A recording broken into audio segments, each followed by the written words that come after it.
And at this time, I just want to tell you it's truly been an honor and a blessing to serve as our association's president this year in 2010. And on behalf of all of our officers and our board of directors, I just want to welcome you all here tonight.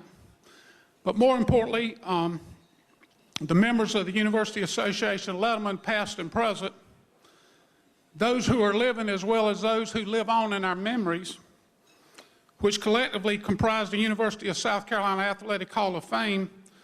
On behalf of those individuals, let me say welcome and sincere congratulations to the 2010 Athletic Hall of Fame class who will be inducted here tonight.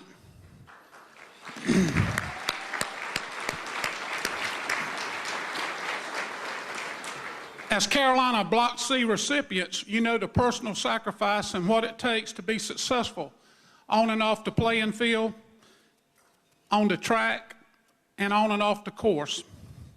Over the course of our history, this university has recruited and it has had athletes perform at high levels to bring honor and national recognition to this university and the entire state of South Carolina. They have helped us achieve conference championships, a Heisman Trophy, Olympic gold medals, named All-America, won Conference Player of the Year honors, won individual NCAA titles, won national championships in Olympic sports, and most recently, our first major sport, NCAA national championship in baseball.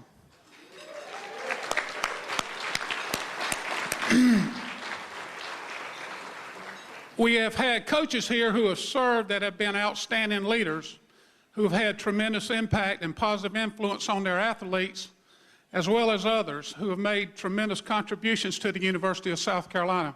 Tonight we're going to honor a man that cannot be here to speak, but a great coach, and I'll save that for Tommy later.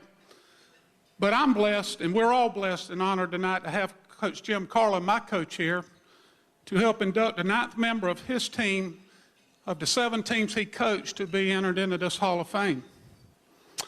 Time does not allow me to properly thank him for what he did for those that have played or served under him at South Carolina and all that he continues to do for us to this day. In 2010, the Association of Letterman is 45 years old, and we remain committed to supporting our student athletes while they are here, and especially after they complete their eligibility. Through your investment, if you're a member of the association, the desire of it is to assist our alma mater in their continued commitment and quest to produce fine athletes who overachieve in high-level competition while also competing in the classroom in order to prepare our student athletes to leave as responsible citizens who will contribute to society and to the University of South Carolina in a positive light for a lifetime. At this time, I just want to say congratulations and best wishes to each of you that are being inducted tonight, each of you and collectively as a group, the University of South Carolina Athletic Hall of Fame class of 2010 again. And then in closing, I want to say this. Rest assured, there's no place like South Carolina. It's my alma mater, and many of you here, and there are no colors like garnet and black. You know, your blood is definitely red, it's garnet. When you cut it, you'll see that. But if you ever stop to realize how special the words forever to thee are, and the longer I live, 35 years out of this university, the more special it is to sing the alma mater in here at any venue on campus. But in closing, I'm going to bring up, or not in closing, I'm going to bring up the next man on this podium tonight who's done an outstanding job for 12 years as our association chairperson of the Hall of Fame committee, Tommy Moody. He needs really no introduction because he's also a color man on our baseball team and also on the radio every morning. So Tommy, come forward, and also a past president of the association. Thank you.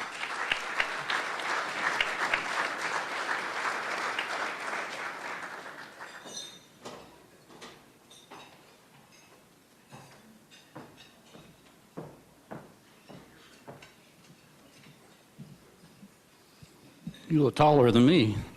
Bring that down a little bit. Thanks, WJ, and welcome again. I know Athletic Director Eric Hyman's already done that in WJ, but what a great crowd. This is super.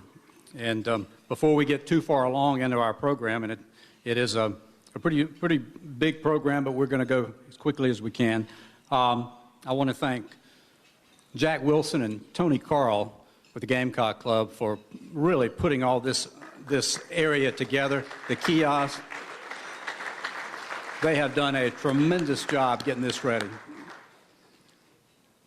I want to thank also our Hall of Fame committee, and no need to stand, but I just want to mention their names. W.J. Jordan, our president this year of our association, Jimmy Cooper, Deborah Black, Pete Stokes, C.C. Ruth, Lynn Burkholder, Johnny Gregory, and Trip Cromer.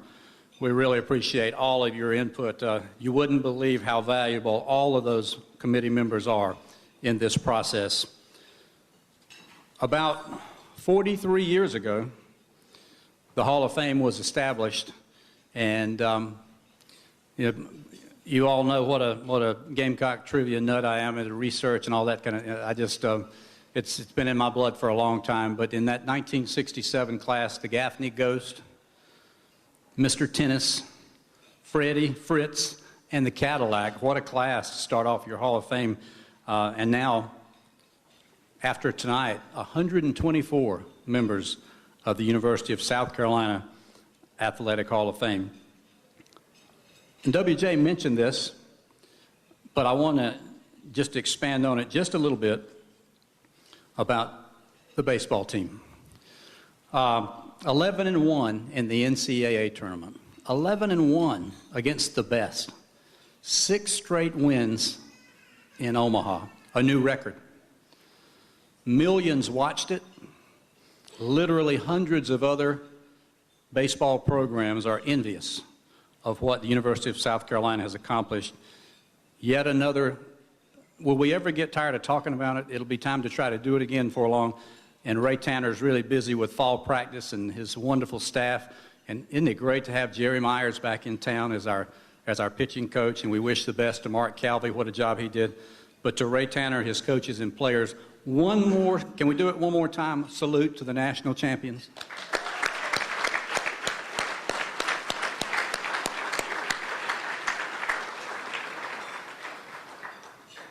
We have 8 inductees, as you know, and without further ado, before we get into that, I want to recognize some current Hall of Famers who were able to get here tonight. And a couple were here earlier. They had another event. They had to try to do both tonight, so we certainly understand that. But if you can hear me clear enough, I would like for you to stand as your name is called. Current members of the University of South Carolina Athletic Hall of Fame.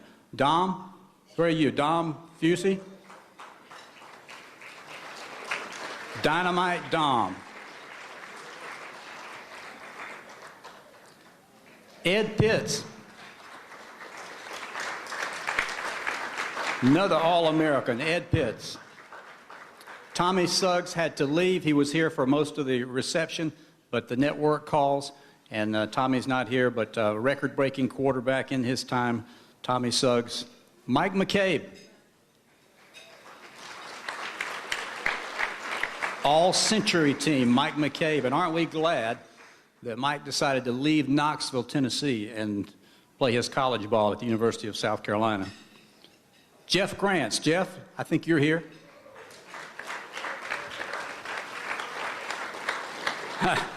One thing I will always remember about Jeff is, and one of my old buddies reminded me the other day, we were talking about some of the old days and listening to Bob Fulton call the games, and we were over at a friend's house, and on the post-game show, Jim Carlin, who we're going to talk about more in just a little bit, said that he just expected Jeff Grants to fly in with a Superman cape at the next ball game. It was right after Jeff hit Phil Logan with the winning touchdown pass over in Jackson, Mississippi, and the Gamecocks beat Ole Miss 35-29. But give you an idea of what kind of athlete Jeff Grants is, and I mentioned this, you've heard me say it on the morning show. How in the world could anybody be a Heisman Trophy candidate in football, be a star at second base, be a star at shortstop, and hold the school record for fielding percentage at both positions? And he played different years, different positions. So, Jeff, great to have you here as always. One of the great athletes in the history of the University of South Carolina. He could have played for the Dallas Cowboys, but he was a basketball player at the field house for Coach Frank McGuire, Gary Greger.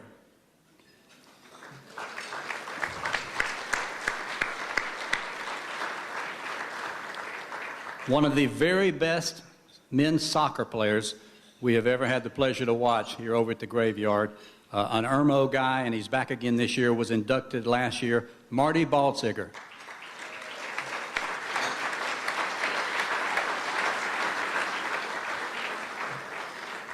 And a guy who literally broke Frank Howard's heart when he left Lawrence and decided to go be a Gamecock instead of being a Clemson Tiger, one of the all-time greats, King Dixon.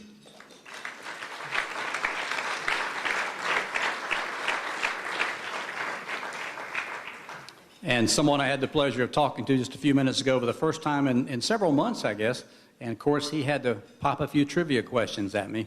But when we won the World Series and Whit Merrifield got that base hit, I told Bob, I said, Bob, I just couldn't remember anything other than how excited you had to be when Chuck McLean hit an inside-the-park two-run homer to win the first game of the College World Series in 1977. The voice, Bob Fulton.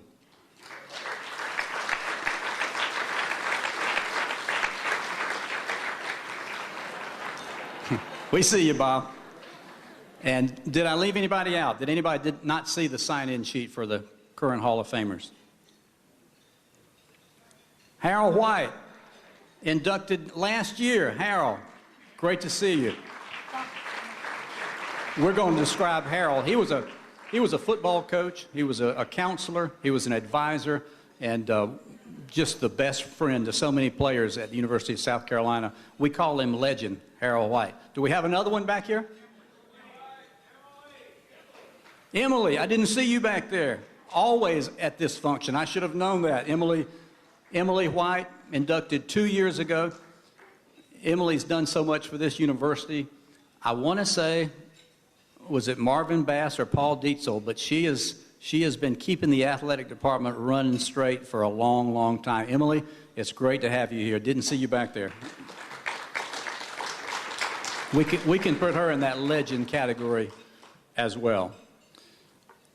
Now, why we're really all here is to induct 8 superstars into the Athletic Hall of Fame. And first up on our list, I want to bring up a coach who has also won a national championship. I want to say 2 national championships in outdoor track and field. He really needs no introduction, as none of these will, but we're going to talk about him just a little bit anyway. It was a red-letter day in Columbia, South Carolina, when this man joined the athletic department. Track and field coach Curtis Fry.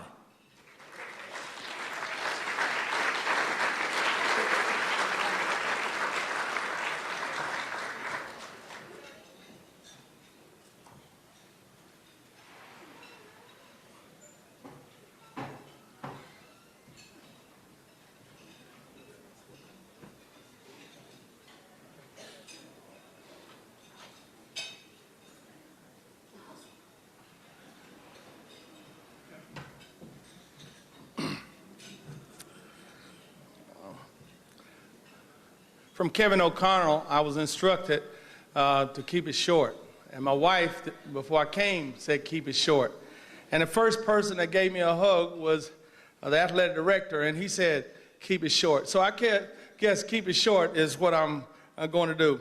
This young lady, Aileen Bailey, it's tough just to name the accolades of her accomplishments and keep it short. She's an NCAA champion. She's a junior college national champion. She's a person that we added onto this program to make sure that we were a team national champion. She's the last woman to win a double in the 100 and the 200 and the 4x1 championship. Things about her that are significant. The reason she picked this school is because of her faith. It was difficult for her to come to school here. She had a countryman here named Charmaine Howe who was responsible and told me about her. And I listened to Charmaine, but I had no chance of getting her because the word was that she was going to LSU. And Charmaine said contact her anyway. So I tried to contact, but the coach wouldn't allow me to get to her at junior college. So I went off to a track meet in Arkansas. She beat the Barber sisters, who we all know were the queens of track here, in the 60 meters. And she came up to me while I was standing beside her coach trying to recruit another athlete from her team because he had told me she wasn't available. And she asked me a question. She said, "Coach, you don't like me?" And I didn't have a word, but he was right next to me. I said, "Yeah, I like you, Aileen. You're a good runner." She says, "But you don't send me any mail." And but her coach had told me it was no use. And I was standing there with him, and his face turned red, and I said, "Well, Aileen, I'm going to send you some mail." And so he said, "Send me the mail." So I sent the mail, and 3 weeks later, I still hadn't had a response from Aileen. So then I gave up. And I got a phone call from Jamaica saying that Aileen hadn't heard from you. Her mom has read about you. And so I sent her a letter, and Aileen said to me, she said when she came on her visit, "My mom said that you were a Christian man, and she's a Christian woman, and I'm a Christian woman. And she wanted me to be in the presence of somebody that will guide me in my faith." It shocked me that someone knew something about my faith in Jamaica, that I had said something someplace that her mama had read, that would turn her over to us to run. Not about my running, my coaching, that I'd coach Olympians, but about my faith and her faith. I read her Facebook, and it's always, you didn't know I do that, do I? I read about your witnessing to other people. I appreciate you standing for what you've stood for. I'm glad to be the person that announces you to an induction to the Hall of Fame. As the Prime Minister of Jamaica said when you gave your first $50,000 US to your Jamaican team called Vera, that you were a lady of class that stood above, the one that came home and not stayed in the USA, to take all her fame and bring it back to raise other children. I'm proud of you being a Gamecock, and proud that you take your reputation back home. Please welcome to the stage Aileen Bailey, inductee to the Hall of Fame.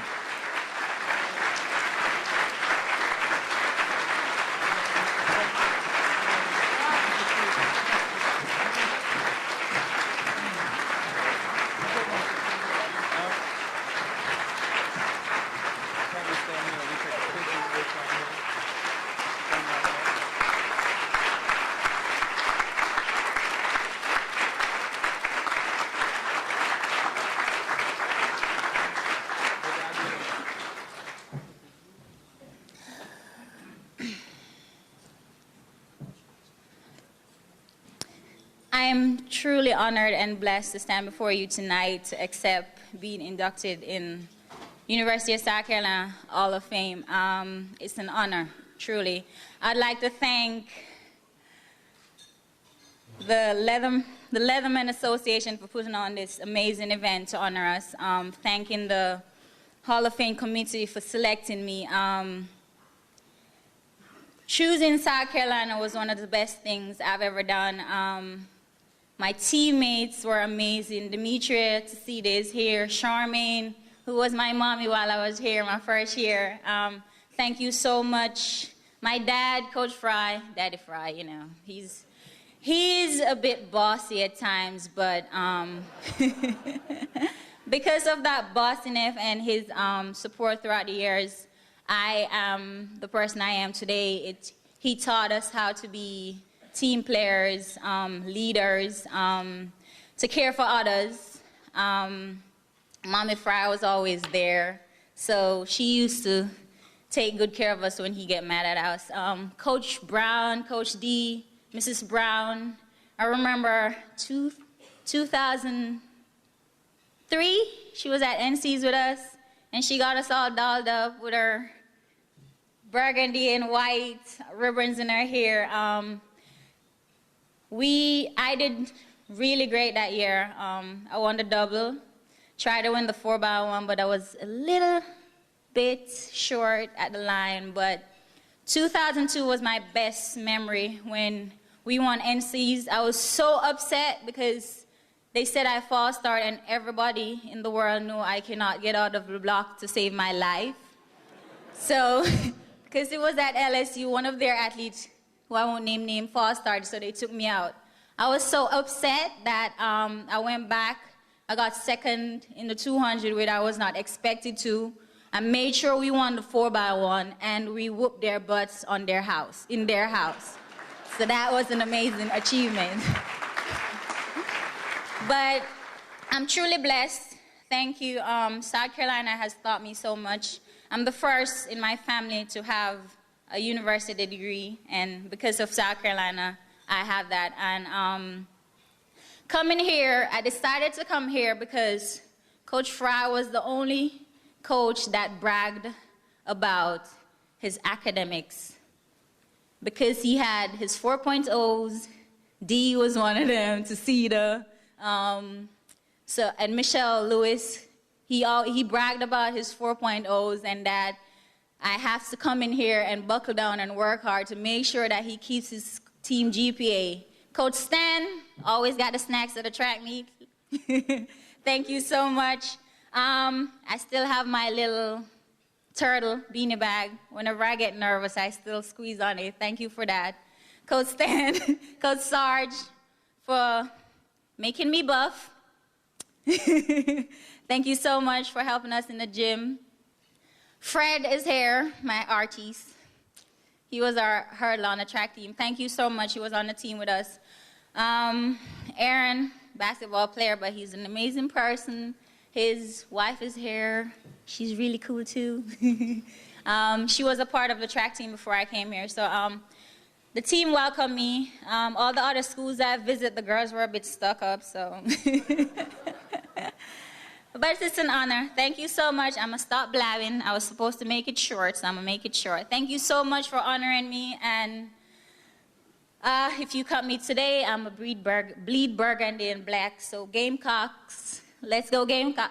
And this is Gamecocks, the best school in the SEC. Thank you so much, and I do appreciate it.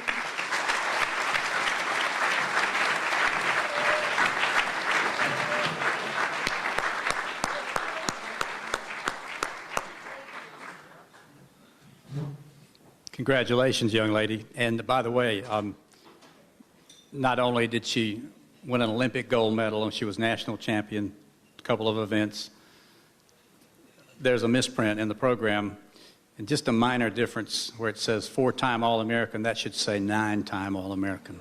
So other than that, she just kind of hung around at the university for a few years. Well-deserved honor. Congratulations. To bring up our next inductee, I want to call on somebody who I've known for a long, long time. He was quite a golf coach here at Carolina from the late 70s to the mid-80s, but it goes back further than that. Some of you who are from around these parts, you're familiar with where the Carolina Children's Home is and the Little League baseball field that used to be over there for a long, long time. Bobby Foster and I were on the same Little League team together, and it was great catching up with Bobby a few weeks ago, and I'm so glad he was able to come and do this for us as far as introducing our next inductee, former highly successful Gamecock golf coach, Bobby Foster.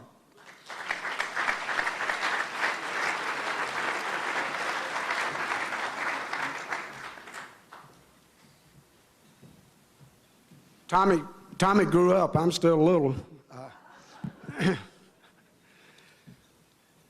This is quite an honor and quite a privilege and quite a pleasure. I want to start off by telling little Fred and Bonnie and Josie that your dad was not a real bland guy in college, but he's got me on such a short leash tonight that if I don't tell any colorful stories, you'll know why. It's some of the behind-the-scenes stories, but when Fred called me and he said, would you introduce me? I said, sure, it'd be an honor. And he said, well, let me ask you this. You wouldn't tell them about the time I did so-and-so, would you? I said, no. And he said, well, you know, we better keep that other thing just between the two of us. And then after about 5 more forbidden topics, I said, Fred, you have just as much on me as I do on you, and I have to go first. So now when you see Fred come up here, you're going to find it difficult to believe that he was a really scrawny young fellow when he got here. Wasn't very big around, didn't have any muscles. He had a great short game. He'd won a lot of tournaments, junior tournaments. had a great feel for the game, and so we knew he was going to be a player. And but he got off to a little bit of a slow start as a freshman, and then we came to an understanding about the kind of potential he had and what he could do with golf if he really applied himself. And as his dad would attest to, his dad's here tonight, and if he would attest to after several conversations we had, coming to this understanding wasn't real easy with Fred. He really enjoyed 5 points and a few other things, but for a while. But once he came to this understanding, Fred was a really smart guy, and he didn't want to, he knew, once he knew he had the potential to be a professional golfer, he didn't want to let that slide by, and he became all business and just really worked very hard. In 1982, when Fred was a sophomore, I knew that we had a really good recruiting year the year Fred came, and I knew we had a chance to have a really good team in about a year or two. And so we started a full-blown strength and conditioning program, which was pretty rare back in those days in college golf. And Sid Kenyon, who's out here, was our strength coach. Well, Fred worked as hard as I believe any athlete. I was also the associate AD here, so I was over in the weight room quite a bit. And Fred worked as hard as any athlete in that weight room as I've ever seen. And he literally transformed his body, he transformed his game. And by the time he was a senior, he and Davis Love were the two longest hitters in college golf. That's pretty strong for a guy that, when he came here, was just a modestly long at best. And every coach would like for their athletes to get better every year, just keep getting better and keep getting better. And very often it doesn't happen that way. But with Fred, he literally improved every single year he was here. And peaked when he was a senior, finished 9th in the NCAA, and our team finished 12th. And Fred was the leader. But he was a guy that really just applied himself and got better and better. His professional career got off to a miraculous start. He was a rookie with no tour, no status on tour. But he went to Columbus, which was his hometown, and did what was called four spotting, which means you qualified for the tournament on Monday. And after 3 rounds, he's pretty close to being in the lead. And we were at a football game that night, Saturday night, and I found our pilot, Joe Bear, and I said, Joe, I'd really love to go to Columbus tomorrow so I can watch Fred play in the last round of the Southern Open. So we got up in the morning, flew down, and I get out to the golf course, and I don't know how many of you saw the picture back there, but Fred's got this hat on, kind of look like a Ben Hogan hat. I said, Fred, where'd you get the lid? He said, Payne Stewart gave it to me. I said, well, ain't you something? And so, and I went out there and looked on the practice tee, and there was Payne Stewart warming up, and Payne Stewart and George Archer, who was a Masters champion, and Payne had already won the U.S. Open. And I looked around and watched Fred, and he didn't seem to be in the least bit intimidated by these guys. And he went out and outplayed them. And he won the tournament, and it was such a joyous occasion because his family was there, right there in his hometown. I must have had hundreds of friends. We had a great celebration that night. It was just a wonderful experience. And then he won the he won the South African Open in 1989, and beat Tom Lehman, finished second, and Ernie Els finished third. Ernie was playing in his home country. So the bottom line is, Fred won 2 tournaments out on tour, and Christy McPherson's here, and she can tell you how tough that is. But he won 2 tournaments, and the guys he beat to win both tournaments were major championship winners. So he had a great career. Unfortunately, he had a back injury, and I think he'd be the first to tell you that later in his career he started listening to too many swing gurus. But I've been watching him hit some balls lately. He's starting to play again, and he's 48 years old. So you know what I'm hoping for. And as he told me the other day, might is the operative word as far as any thoughts about the senior tour. But I really believe in my heart he would do quite well. And so again, you know what I'm hoping for. So I'd like to bring to the podium a strong Christian man, a wonderful husband, father, and high school coach, a great Gamecock golfer, and my friend Fred Wadsworth. Fred?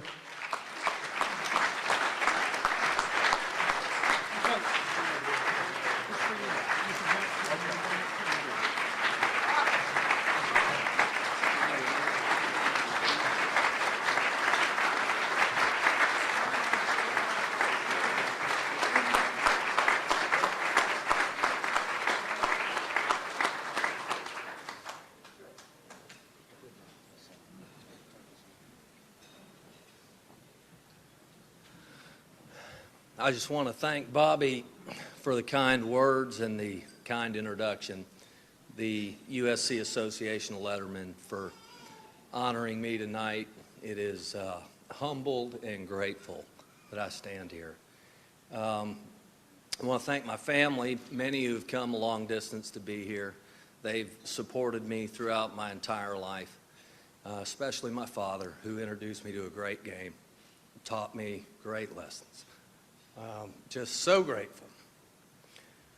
You know, you have decisions in your life and you look back on, and some you regret, some you don't, some you think, well, if I'd have done this. And I can sum up my time at Carolina in one word, and that is blessed. When I enrolled here in 1980, just a wild-eyed freshman who didn't have a clue, and lo and behold, I get to watch a true greatness every Saturday, and George Rogers wins the Heisman Trophy. And I got to see that, and I thought, wow, that's kind of neat. And then that winter, Zam Frederick wins the national scoring title, and I get to watch that, and I'm thinking, man, this is really, what a place. And I had the pleasure of being on a team with an All-American, Steve Liebler, who had to suffer through, Steve was a senior, he was an All-American, he was a great player, still is a great player, as everybody knows. But to set an example as to what it would take to succeed at this level. And I didn't know it then, didn't appreciate it then as a young kid, immature, not too bright. But I look back on it now and I realize the example he set with just his work ethic and his determination, that was a lead that I hope to follow. Just love South Carolina. I look back and again, I feel so blessed. Met my wife here, my wife of 24 years. I met while I was here at South Carolina. And people that know us, they realize that I got the good end of that deal. And I tell them the same thing every time. I said, I thought that was what you were supposed to do. I said, in a decision like that, am I supposed to shank at OB? So met a wonderful girl here, and we've never lived anywhere else. We've lived in South Carolina from the day we were married, the last 20 years here in Columbia. Blessed to be on a team that was truly a team. We had, in golf being an individual sport, it was amazing the teams that we saw that were really good, the petty jealousy that would eat teams up, guys jealous of each other. We never had that. We had guys like Snake and Slimmy and Jughead. And I mean, when you're on a group like that, we really genuinely liked each other. And I'll never forget when Bobby, I think he broke his own recruiting rule. He said, hey, I brought a guy in, and once you guys take him out, meet him, we know he can play or we wouldn't be recruiting him. But if he doesn't fit in, then we don't want him. So you guys size him up and let him know if he'll be part of the team. So he said, oh, by the way, another guy called while he was there and said, I got a friend that he wants to come play. And Bobby said, well, put him on the phone. And a guy named Kirk Everett got on the phone and he said, Bobby said, well, can you play? And he said, I can get it on, Dad. And I said, well, can he play? And Bobby said, who cares? He said, anybody that clever is getting a chance, I can tell you that. So Jughead Kane was a great part of our team, and we just had a wonderful team. We really did. All of us are still friends. We keep up.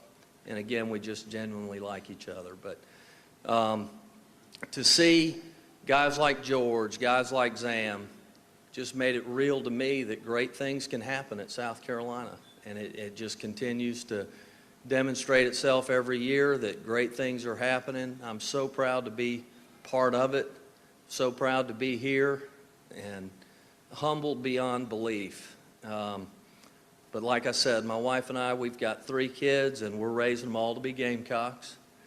And we're raising them, how should I say this? Let's just say with the appropriate level of disdain for our rival. How about that? See how South Carolina education came in handy, but we love it. We love the Gamecocks. Go Gamecocks. Thank you so much.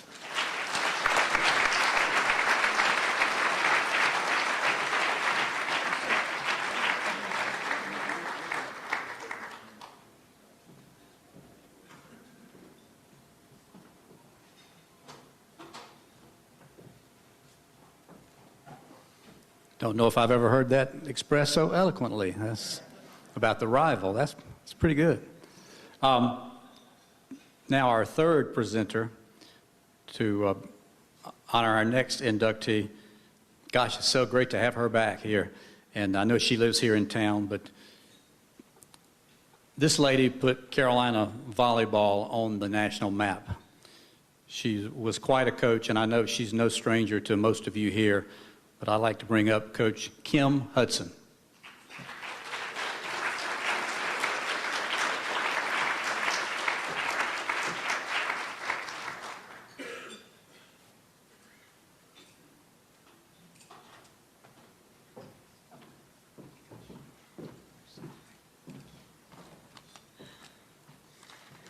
Wow.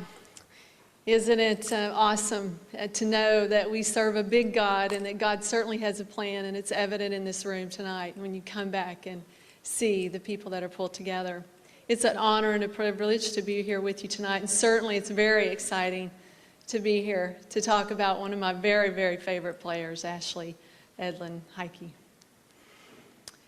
One of the most interesting parts of building a program when you're a head coach is the recruiting aspect. Anybody that's been involved with recruiting at all knows that it's got its challenges. But it's building your team. When my assistant, Joe Getson, came back from Michigan one day and said, "I found a kid that you're going to like," he was absolutely right.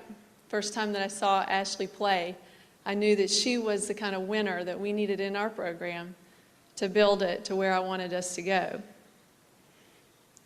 I went to the home visit, and Ashley's parents, her father is a coach at Western Michigan, a football coach, he was.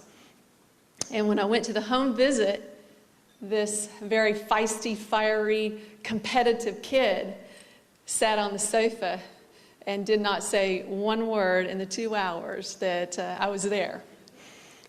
And I knew that there was a little bit of a challenge here, so I decided to go back and visit with Ashley on a second visit. And at the time I was recruiting her best friend, Jen Magelson, and Ashley. So I thought, well, what better way to get to know a kid is to get both of those girls in a room and put a few tacos in front of them. And before I knew it, there was no words that I could say. She just lit up the room.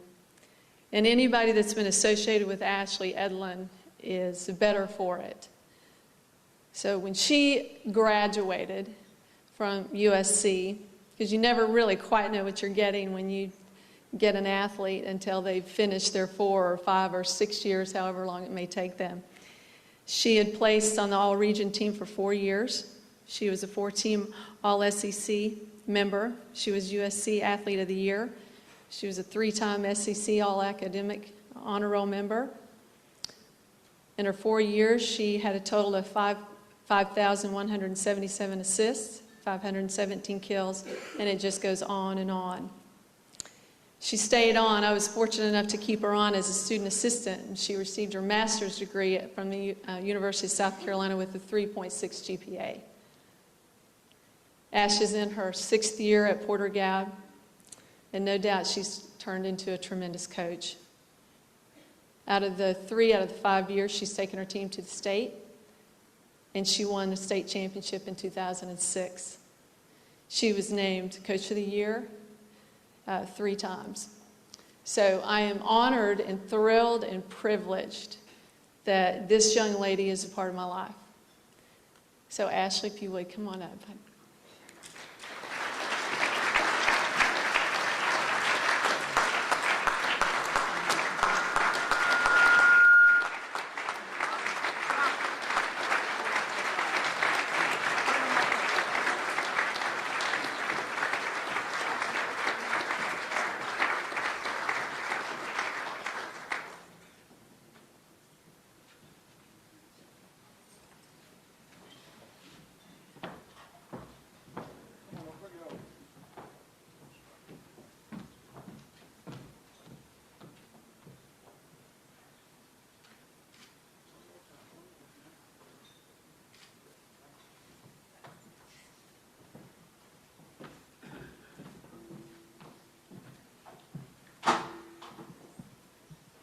Good evening.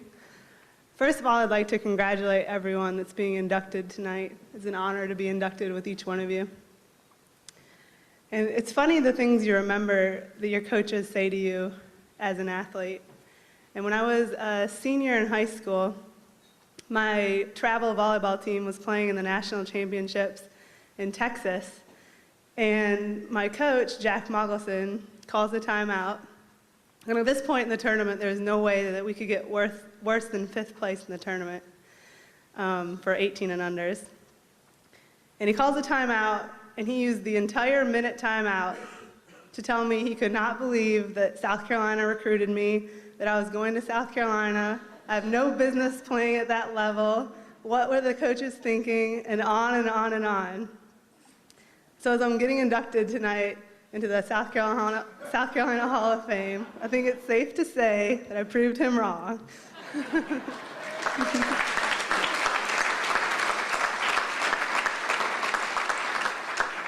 But he really was a great coach. And my junior, my junior and senior year in high school, there were 9 of us that ended up playing Division I volleyball, which is funny because at the time I just thought that was normal. And now that I'm a high school coach, I realize how amazing that is. But my point is, when we got back together after we all graduated, and I found out that of all 9 of those people, I was only one of 2 that had a great college experience with athletics and academics. And so when I found out I was getting inducted into the Hall of Fame, I decided to sit down and figure out what exactly it was that made me have such a great experience here at South Carolina. And I came up with four main reasons. And the number one reason was because of my family and the support they gave me throughout my years at South Carolina. I'm from Michigan, so they were very far away, but my parents made it to the majority of my games. And honestly, without, I probably wouldn't have finished if it wasn't for my dad. Like Kim said, he was a college football coach. And my freshman year, I called home about halfway through our season, and Mom answered the phone, and I'm in tears, and I'm ready to come home, Mom. I'm just so homesick. I love the school, and my team, I just can't do it anymore. I want to come home. And Mom's reply was, "Oh, that's fine. That's good. You just have to tell your father." And I'm thinking, well, that's easy. Dad never says no to me. But little did I know how much he dealt with freshmen being homesick, being a college coach. So he gets on the phone, and I go through my spiel of why I want to come home. And at first I thought the phone had lost connection because it was so quiet on the other end. But I think his exact words were, "Hell no, you're not coming home." But thanks, Dad, for making sure that I didn't come home then, and for saying no to me at that point in my life. And my second reason for having such a great experience was because of Kim Hudson. And as you can tell from her introductory speech, she's such a classy person, and she was such a great coach. And I think what made me respect her so much was because not only was she such a good coach, but she cared about us probably more as people than as players and what was going on in our personal lives and what we wanted to do with our future. And she was just such a great role model. And even to this day, she's still such a great mentor and role model for me as a coach. I model a lot of my coaching techniques and philosophies after Kim. So thank you so much, Kim, for being such a great person and coach. My third reason was because of my teammates, and I had some great teammates. We were successful on the volleyball court, but I think what made it so fun was our personalities were so similar off the court, and our values and morals were probably real similar. And I think we owe that to Kim as well, because her and her coaching staff did such a good job recruiting good players, but then making sure that before she would sign them that they fit in with our volleyball family. And she did such a good job that to this day, most of those teammates are still my best friends in this world. And I'm so glad that Mandy, that you and Liz are here tonight to be able to celebrate this with me. And it's so great to have you as such good friends and people in my life. So thank you guys so much. And my fourth reason for having such a great experience is definitely because of the University of South Carolina, and what a great school it is. I could not have chosen a better school.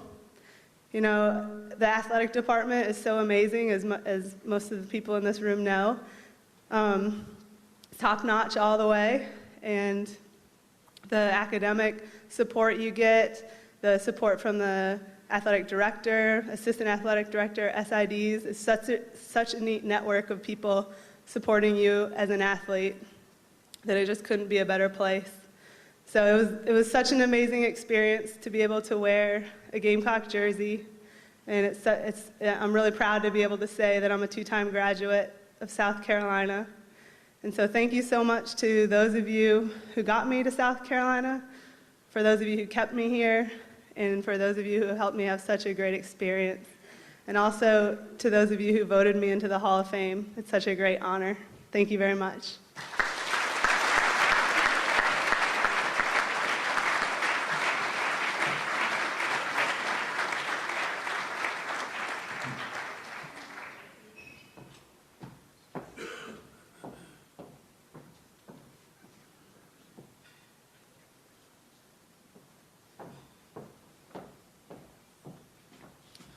I want to remind you that Saturday night, our new inductees will be honored at halftime of the game against Furman. So you're probably wondering why we're giving her their award and taking them back. So we're going to do that again. We're going to have fun with that. And you think you're honored. We're all here welcoming in the very first volleyball player into the University of South Carolina Athletic Hall of Fame.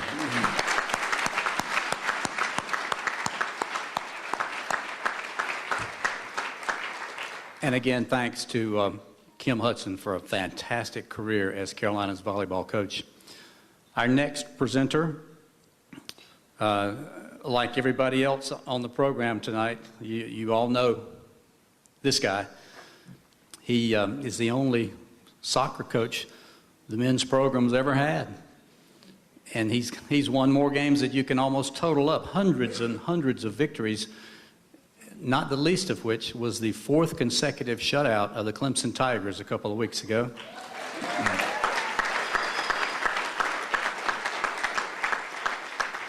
Sometimes maybe we toss around the term legend lightly, you know, like it's a casual kind of thing, and we've used it a couple of times to true legends that are in our Hall of Fame already tonight. But I want to bring up one of his former players, and it doesn't get much better than saying head coach Mark Burson.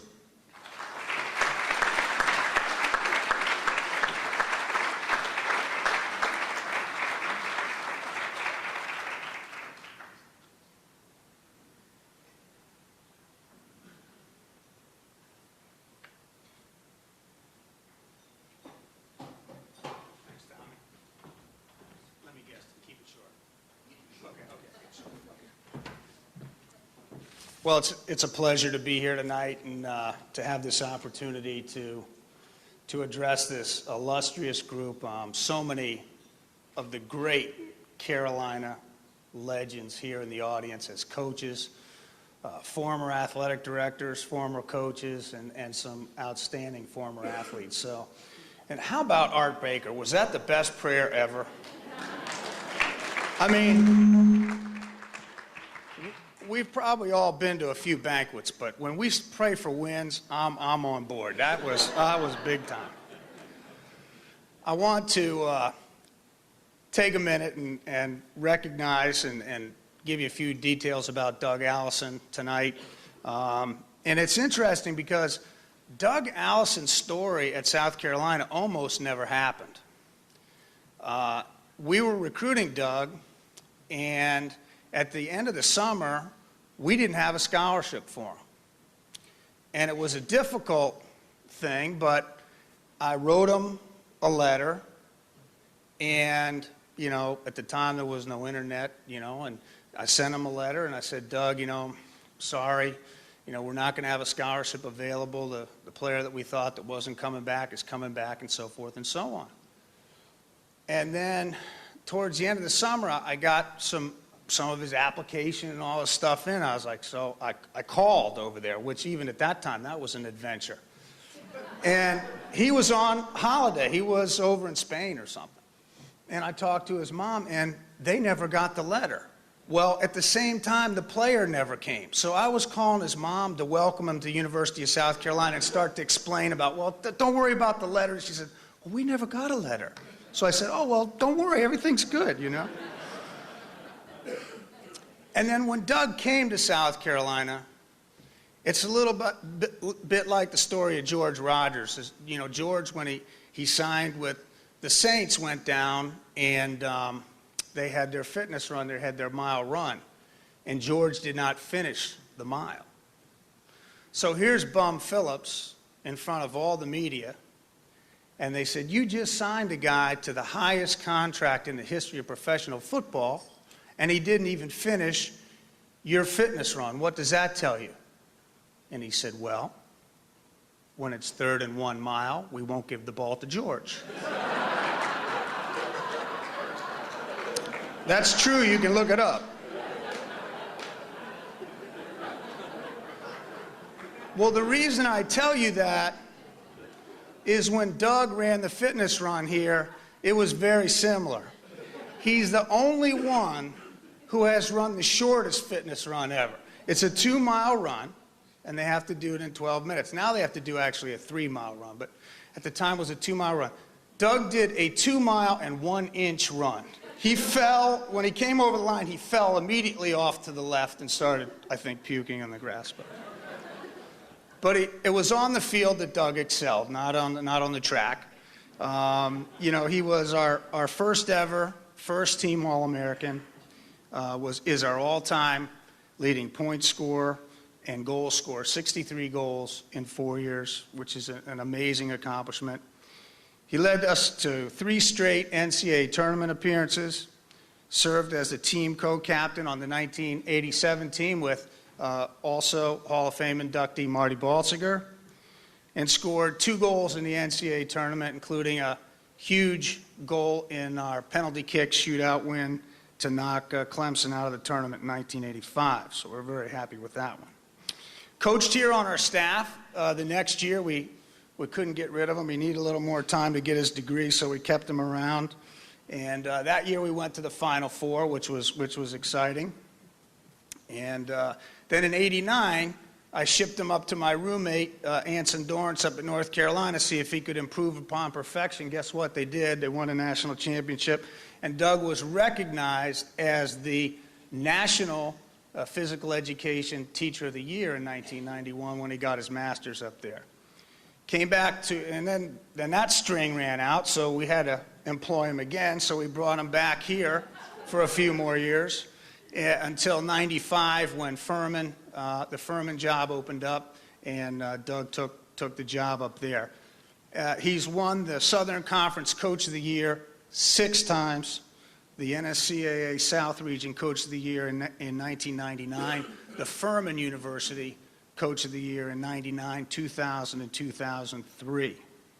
He coached 2 players on the current U.S. World Cup team, and also has employed Charlie Arndt, our National Goalkeeper of the Year in 1988, as his longtime assistant there. So that's got to be 3 very, very big things right there.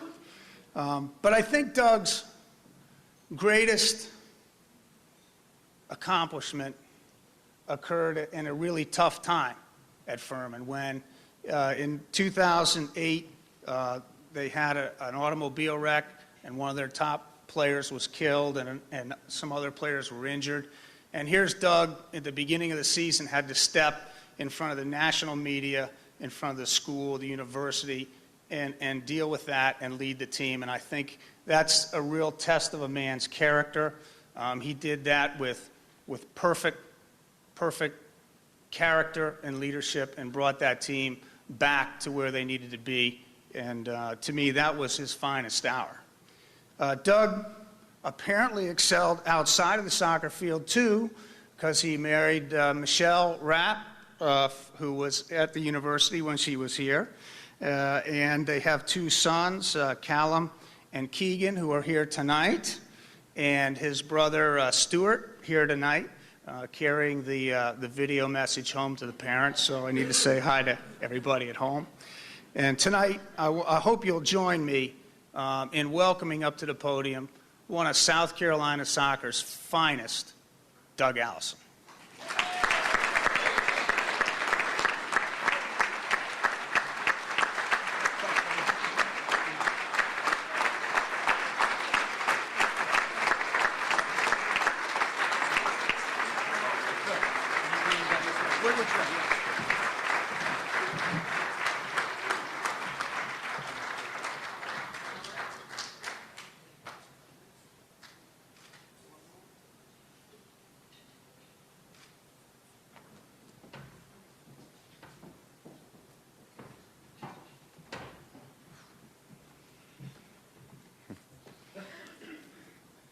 It's true, I never finished a fitness run. So he's very true about that. And wow, what a moment. I'm truly blessed to be amongst these kind of athletes, and I don't have muscles like that. But everyone here seems to be quite an athlete, and to see all these former players, it's just quite an honor to be here. So thank you to Tommy and Jack and Marty Bolziger for everything you've done in putting this together, and the USC Association Letterman and the committee. Thank you very much to have an Englishman. We have Jamaican and an Englishman now, so we've got a couple of foreign people up here. So all the people that supported me in every way, my family, my wife, Michelle, and the boys, my brother who came over from England a couple of days ago, still jet lagged, but he's got the movie camera, and all my friends and family, all my friends and the former teammates and roommate Thad, all my teammates, the former teammates from USC and players, Dave and JC, thanks for coming, and all the friends I had here in Columbia, and friends from Greenville too, and you guys have supported me in everything I've done, playing and coaching, and the AD from Furman and all the staff from Furman as well. We got a big week this week, so they showed their faces here as well tonight too. So I really am blessed to have such an amazing group of people supporting me, and just seeing those pictures takes me back. I used to have a lot of blonde, streaky hair when I came over from England. It was like Flock of Seagulls or whatever, and those pictures, I can't believe I did that. So, but I want to tell, I think the best way to say thank you and to accept this was to think of a few memories and to share a few memories. And there's a lot that I couldn't share because a lot of my teammates, I appreciate you not letting on too much, but there's a lot of stuff that went on at Carolina. It was such an amazing place, and I'd never been to America. And Coach Burson, when he recruited me, well, I got to get through all this. Anyway, when I first said I want to come to America, Ian, who alluded to my friend Ian, back home, my best friend who's a boxer, we'd never been to America, so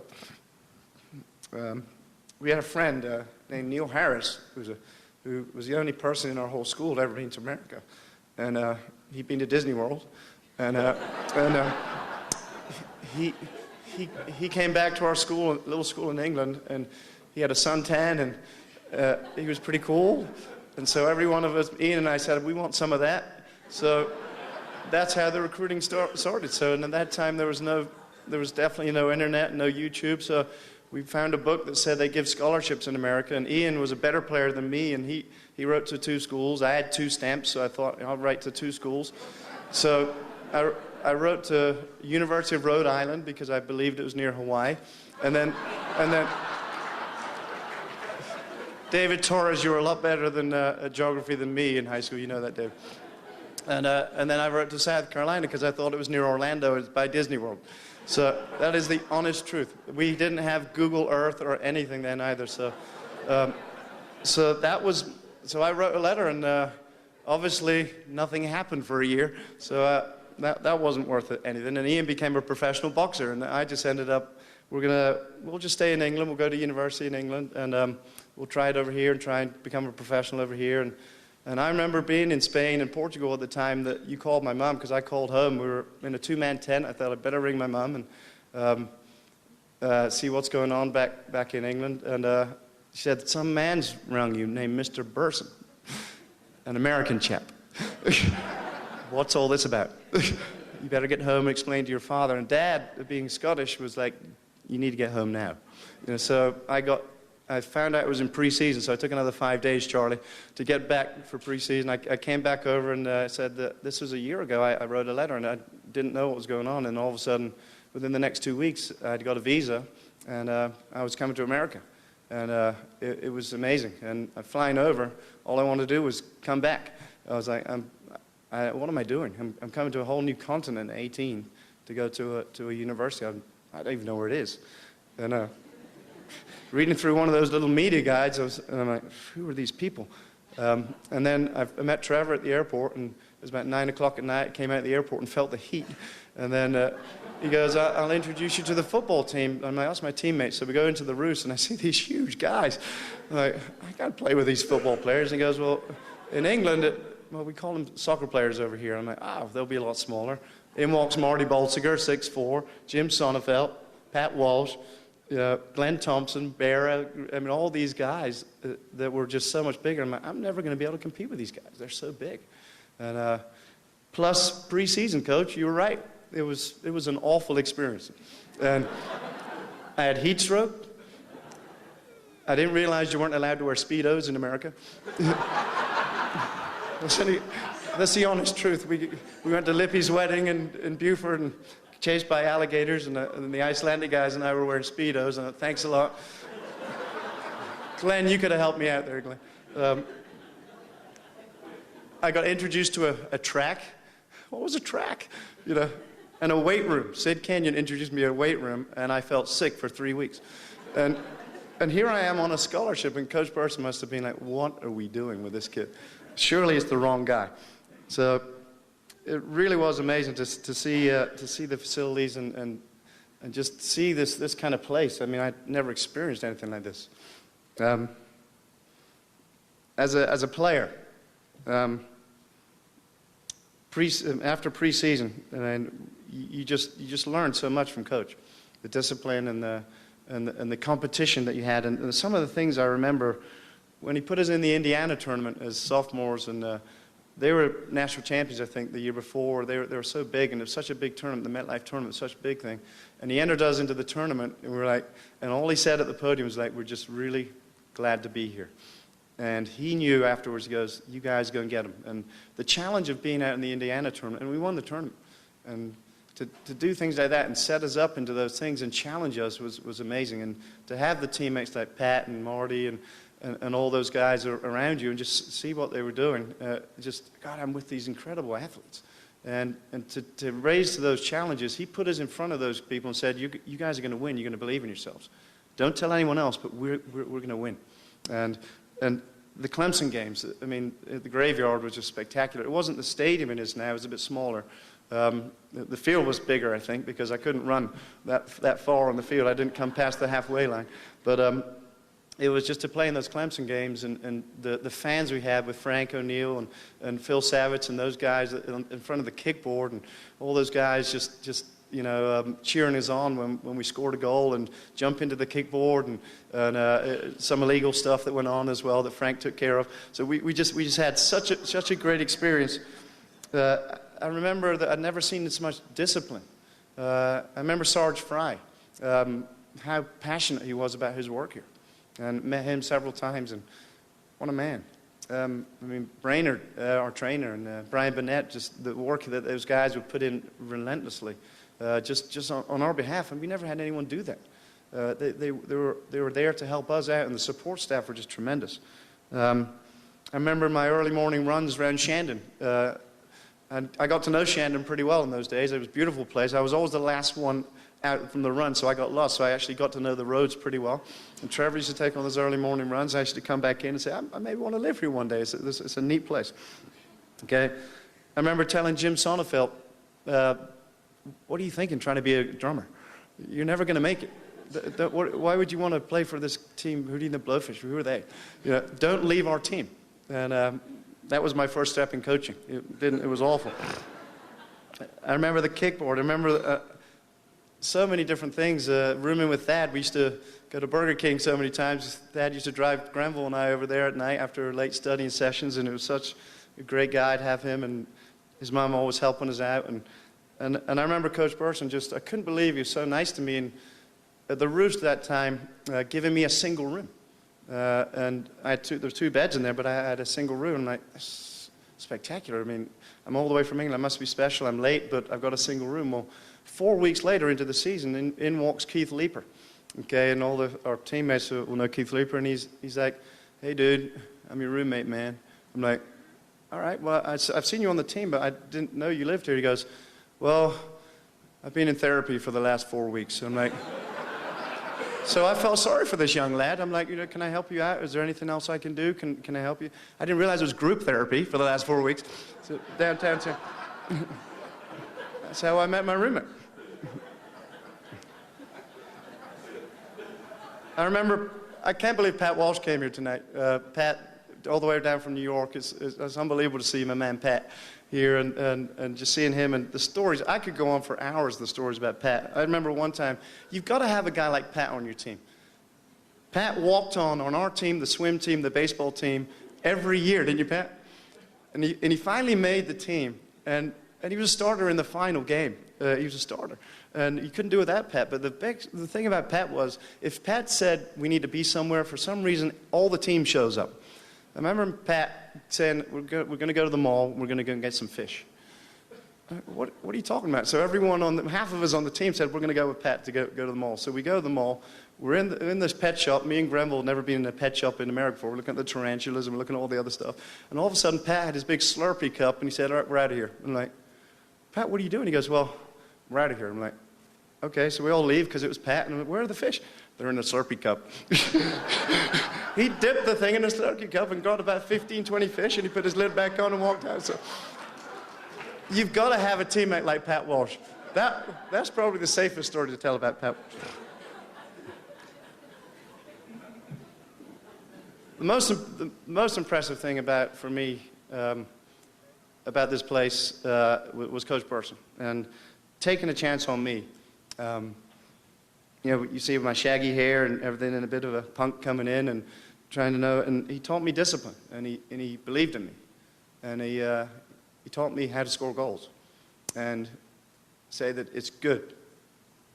It's okay to succeed. And for 33 years, let's give Coach Burson a big hand.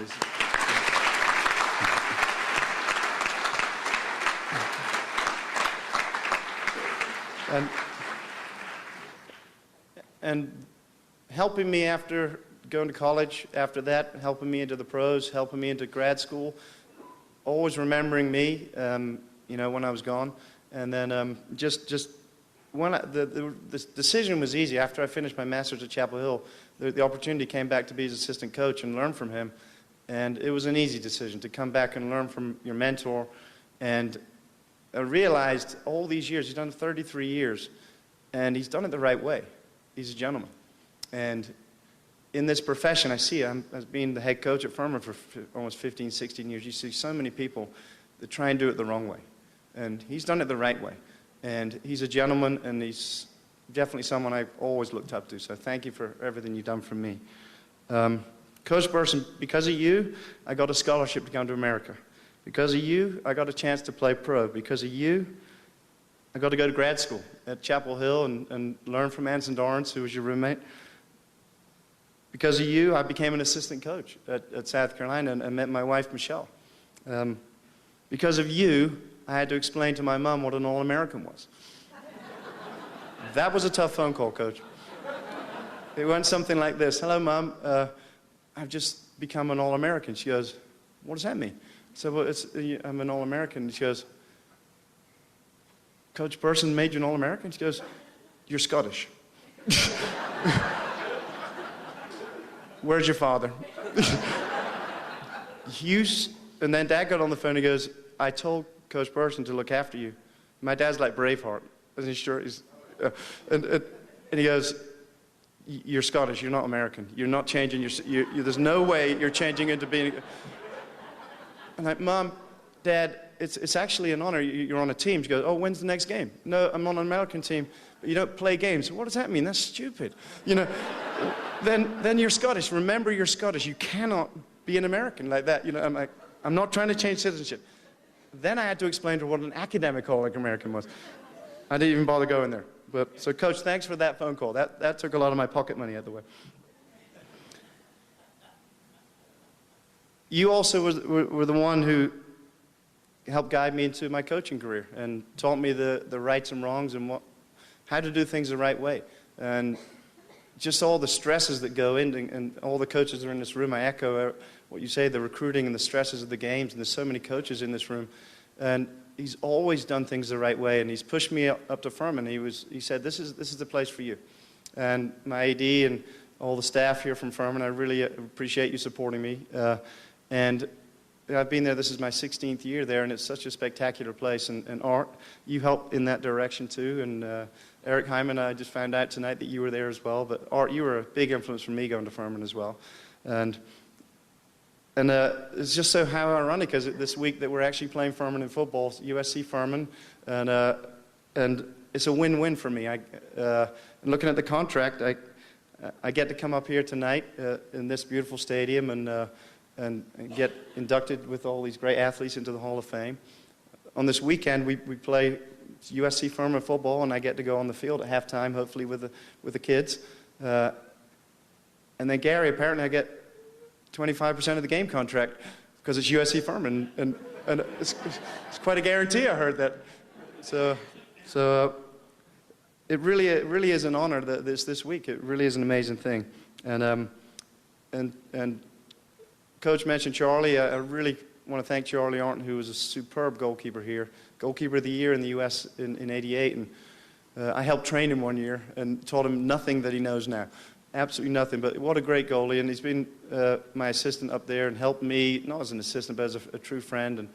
And for all those years that I've been up there, Charlie, I really appreciate that. And all the friends that I've had up there just really support me. And there's a few Clemson Tigers amongst them, and they've actually come back and paid money to the Letterman Club here, and they're here to support me as well.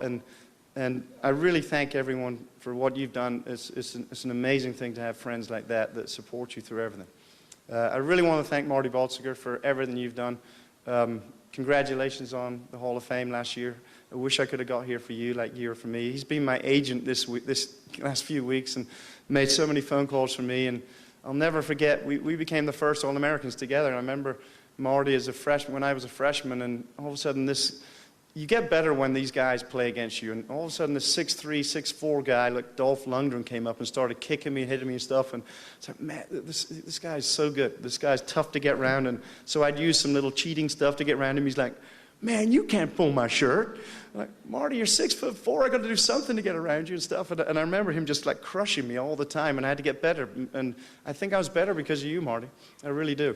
And I remember when we became All-Americans together. And just, you know, we got to go to Washington, and I couldn't afford to go, so your mom paid for me, and appreciate that. So I want to thank you again. And I want to thank Coach. I want to thank my brother for being here, all the way from England, filming for the BBC. He's taken that back. Yeah, I want to thank my mom and dad. I know they couldn't be here. And this is the card they sent. But they never got to see me play. But I know they were there. Oh, God, sorry. But again, let me move on. So thank you for being there, Mom and Dad. And I know you couldn't be here because you were sick. So, but lastly, Coach, you know, my dad sent this card, and a lot of it's about you. And it was, you know, what he wrote. I just got this morning. He said, "Where would you have guessed you'd have been with your football if that man named Mark Burson hadn't picked you up and persuaded your mom and I to let you go all the way to America?" And he kept his promises. He looked after you. And what a fine job he's done. Please give him our thanks. You could not have been in better hands. And I mean that sincerely. And all the former players here, you remember Coach's flip chart. Before a lot of technology came in, he had a huge flip chart he used to bring into the room and he used to bring into the games. And it had flipped over, said, "Keys to success." Do you remember that? Keys to success. Well, in my flip chart of life, Coach, you're the key to my success. And I really thank you. So thanks for everything you've done. Thanks for honoring me and putting me in the Hall of Fame. And Coach, thanks for having an opportunity to play for you. Thank you.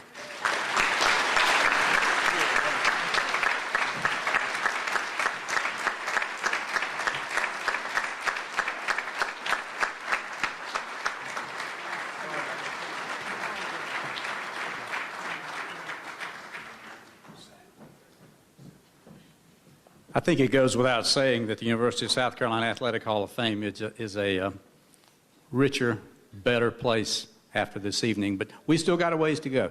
Congratulations, Coach. And I want to welcome all our Furman friends who are here to honor Doug Allison.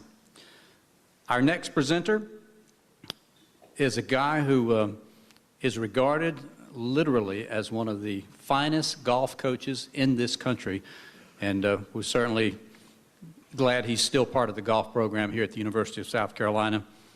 To present our next inductee, please welcome Puggy Blackman.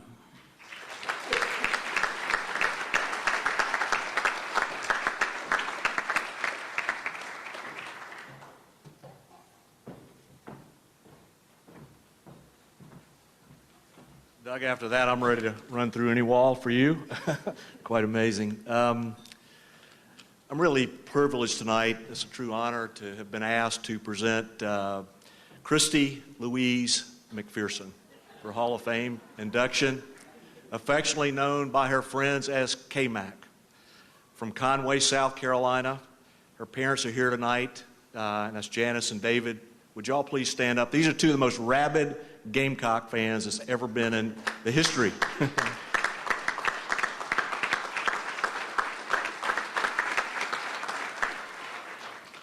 This young lady, in a short period of time, is not only probably the most celebrated, one of the most celebrated female athletes in the school's history, but has quickly emerged as one of the top female players on the ladies' professional golf tour. And that's not what I'm really impressed about. I mean, I'm impressed by it, but having known the background of this young lady, at the age of 11, this young lady found out that she had Still's disease, which is a form of juvenile rheumatoid arthritis. She was basically bedridden for a full year. I think at that point in time she was quite a softball player, great athlete, and basically was told she would never jump or run again, so she turned her attention to golf, which we're very thankful she did. And she's been a person that's had pain as a constant companion and achieved some pretty remarkable things that I'm going to kind of brief with you with tonight. In the NCAA, there are 8 players, young ladies, chosen each year as the nation's best. This lady not only made it once, twice, but 3 times as a first-team All-American. She was a 4-time All-SEC player. She was, in 2002, she was given the NCAA Inspirational Award. She won the 2001, 2002 SEC Individual Championships. She's one of 2 people that have won back-to-back SEC championships. She was named the 2003 SEC Player of the Year. She was named the 2003 South Carolina Woman of the Year. She holds just about every scoring record in South Carolina history. She had 7 collegiate victories. She joined the tour in 2007. She's had 2 runner-up finishes, and she's currently ranked number 25 on the LPGA Tour. I know about a year and a half ago she was in town, and we spent some time together, and I kept looking at her, and I just said, you know, Christy, you have got the talent. I mean, I've been around some pretty good players in my time, still am. But this girl has got incredible talent, and I just made the comment to her. I said, you know, you need to be a part of that Solheim Cup team. And I don't know whether you're familiar with that, but the Solheim Cup is the women's version of the Ryder Cup. And so I think she looked at me like I was just a little crazy, but I said, I tell you what I'm going to do. I'm going to nickname you Solly until you make that team. So every time we talked, we texted or whatever, it was constantly Solly. And fortunately, this past year, she got rid of that name and was one of the 3 rookies on the victorious U.S. team that won the Solheim Cup. This lady, again, she's probably the most celebrated, certainly the most celebrated female golfer in the school's history. She's an outstanding young lady who graduated here. She carries our banner well all over the world. I'd like to welcome Miss Christy Louise McPherson, or K-Mac.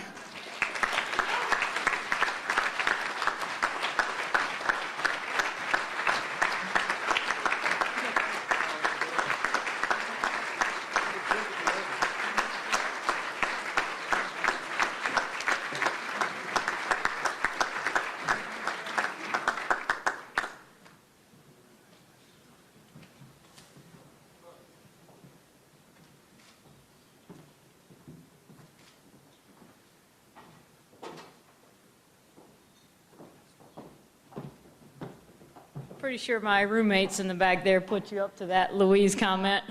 My mom was in the room, you know, and her middle name's Louise, so she takes offense to that. Casey, Corey, Marcy. But fortunately, I am the 5th one here. Everybody's already had their cheesecake, and everybody's about ready for a nap. As you can see from my pictures back there, the university feeds you well. I definitely put on my freshman 15, maybe a little more. But and then they go and put my picture by Aileen over here. That made me feel really nice. So,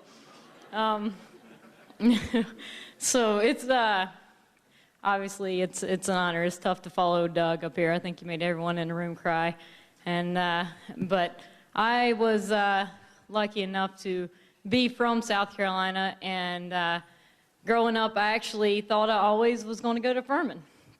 It was, you know, a great women's golf school. My idol, Beth Daniel, who was our captain on the U.S. Solheim Cup this year, she went to Furman, and I wanted to do whatever Beth Daniel did, and thought I was coming to Furman, and was actually on my visit back from Furman on Sunday, and had to make my decision on Monday, and I said, no way, I got to be a Gamecock. And I said, I called Coach Coggins, who unfortunately was not able to be here tonight, but I said she was actually out hunting. She had just killed her 8-point deer, and I called her and I said, I'm going to be a Gamecock. She said, this is the best day I've ever had. So it was, I figured if my coach was out there hunting, then that was my kind of girl. So it's the kind of place I wanted to be at. But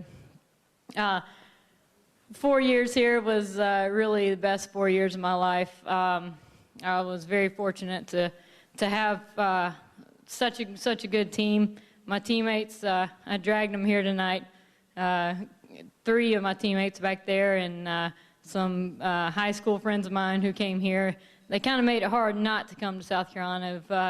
I knew I got the room with them, got to be with them for 4 years, and got to reach a lot of goals with them. So it was kind of hard not to come here and be with these great group of girls. But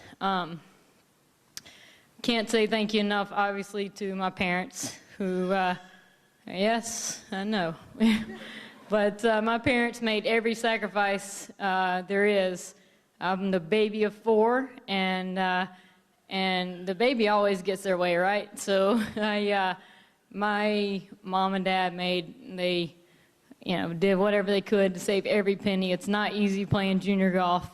It gets pretty expensive traveling around the country and playing, and they allowed me every opportunity that I could to get myself out there and to be recruited by colleges. And when South Carolina came knocking, then I knew that I wanted to play in-state and make my state proud and play for the University of South Carolina. But I want to say thank you to Puggy. Puggy's been great help with my professional career. He did nickname me Solheim solely to make the Solheim Cup, and I thought, that's only 12 Americans. I'm like, you know how many Americans play this game?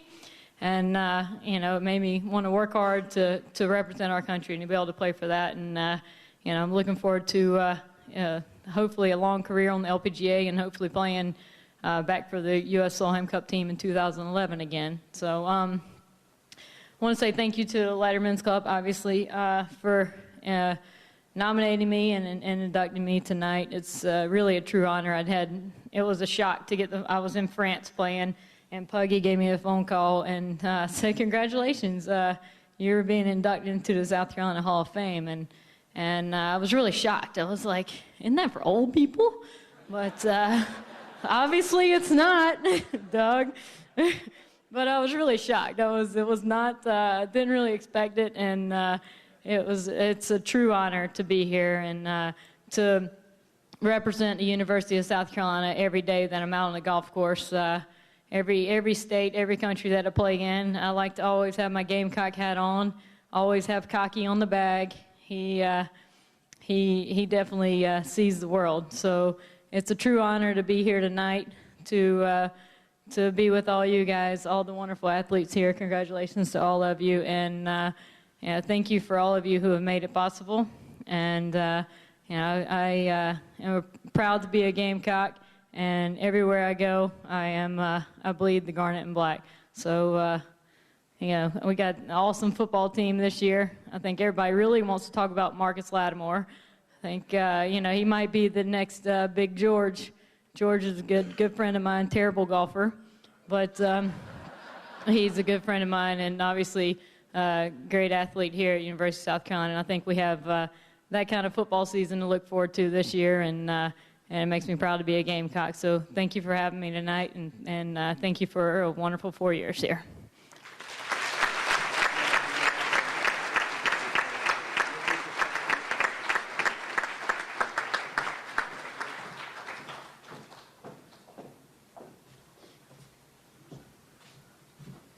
Way to go, Christy.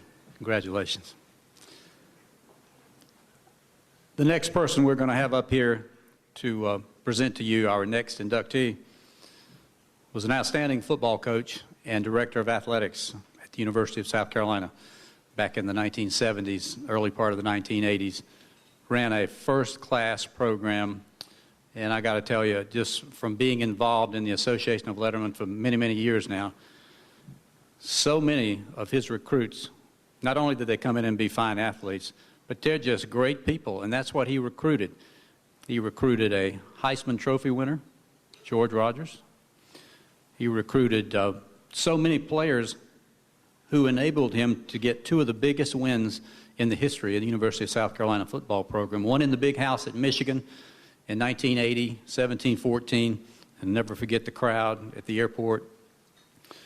1981 in Chapel Hill, North Carolina. This was October the 24th. So it was later on in the season. Undefeated, 3rd in the nation, 31-13 Gamecocks. and several landmark wins like that Coach Carlin was a part of and leading this program. It's always a pleasure to honor him at this event, and it's going to be a pleasure to have him come up and introduce our next inductee, former head football coach, Director of Athletics, Jim Carlin.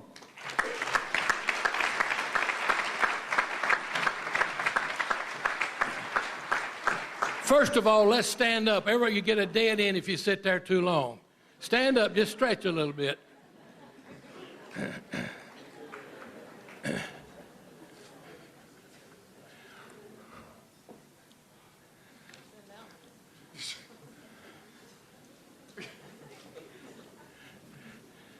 First of all, I want to congratulate the university. I want to congratulate Eric Hyman. He's a North Carolina man. He's illiterate, but he does a heck of a job. Steve Spurrier, who I recruited in college, and he's done a heck of a job. Next is Ray Tanner, one of my favorite people. Won not only with a win, but with class. My basketball man, Derek Horn, is he here? I tried to help you recruit down in the lower part of the state. And then, of course, my soccer man, Mark Burson. I taught him everything he knows about soccer, how to kick the ball. Let me talk a little bit about Andrew Province. Andrew Province was the most recruited lineman in the state of Georgia as a high school senior and was courted by Southern Cal, Oklahoma, Penn State, and most SEC and ACC schools before signing to play at South Carolina in the 1979 class.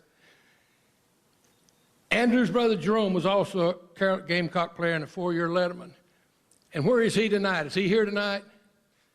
He's too bashful to introduce him. I guess he's embarrassed because you're so ugly.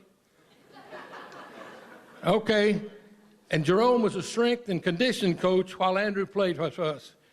Andrew played the 79 through 82 football seasons at Carolina, 3-year USC letterman. Andrew still remains second in Gamecock career tackles with 401. He still holds the USC season record for quarterback sacks at 10. Andrew's 27-year South Carolina record of 26 career quarterback sacks was broken in 2009 by Eric Norwood. He had 15 tackles for loss in 1982, third best in school history. He recorded 35 tackles for loss and had 7 fumble recoveries during his career at South Carolina. He was voted the most valuable player and team co-captain by our coaches and his teammates. In 1982, Andrew was rated the top defensive tackle in college football. In 1982, was named College All-American by the Sporting News. He finished his college career by playing in the 1982 Senior Bowl. He was drafted 3rd round of the 83 NFL draft by the Atlanta Falcons and played 5 seasons for the Falcons. He played 88 and 89 with the Denver Broncos before career-ending injury. In 93, he was voted to University of South Carolina All-Century Team. In 95, he was inducted into the Savannah, Georgia Athletic Hall of Fame. Andrew's a devout Christian. He spends a lot of his time talking to kids about being with Christ. I know that may offend somebody, but I don't apologize for that. Because the basis of my life is what Jesus does for me. And I hope young people in here step up to the plate and realize how important that is in your life. It'll be the best move you ever made. And if I've offended somebody, I don't apologize. Let's see now. He also is very prolific. He only has 9 children, 4 sons and 5 daughters. Now, I could take care of the sons, but those 5 daughters would wear me out. Where are they? Raise your hand wherever you're sitting. Don't be bashful. Good thing you look like your mother, not look like him. I want him to come up now. Come on. Don't be bashful. I want you to give a round of applause for him because he's one heck of a man. Here you go.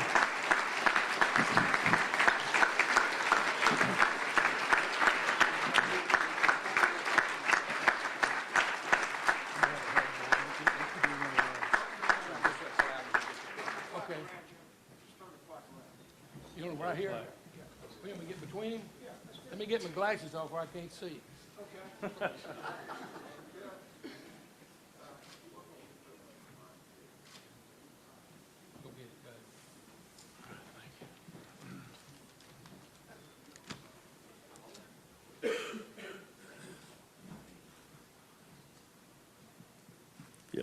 don't forget to put your glasses on when you go down the steps there.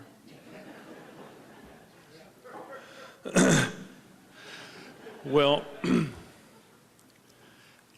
after you've broken a couple of football helmets, you can't remember a whole lot, so you don't have to worry about me being up here for long. But I'm really amazed and humbled and honored to be able to be a part of a group like this tonight. And I would like to congratulate each of the other honorees on being inducted into the University of South Carolina Athletic Hall of Fame. Thank you to the USC Association of Lettermen. Thank you to my brother Jerome, who nominated me. And I feel like there are so many football players who have played here who are worthy of this honor, and I feel like I represent them.